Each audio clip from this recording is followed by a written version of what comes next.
Hey, I'm Corey Mintz, and a reader asked me for a pea soup recipe. I don't have a pea soup recipe. I never made pea soup before. I've only eaten it once. I'm guessing it involves peas, possibly ham. I'm gonna put these into a pot and see if that turns into pea soup. I've got onions, dried split peas, and ham hock, and a little bit of butter. Now, the ham hock is smoked and it's been quartered, which is gonna help it break down in the soup.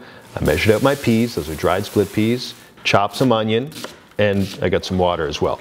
All right, so a little butter in the pan, melt that, use that to saute the onions, get a little bit of color on there, not too much, and then in go these peas. We don't need to toast them, it's not a risotto.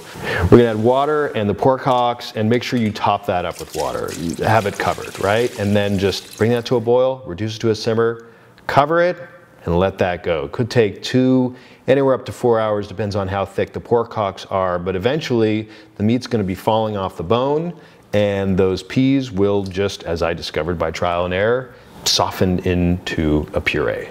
At that point, pull the meat out.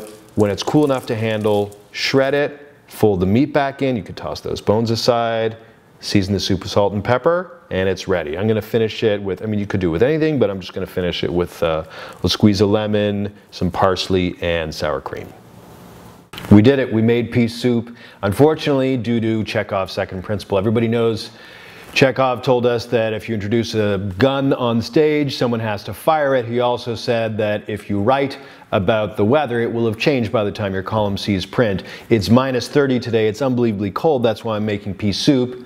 And of course that means by the time you see this video, read this column, it'll be spring in Toronto. So enjoy spring. Toronto, for the Star, I'm Corey Mintz.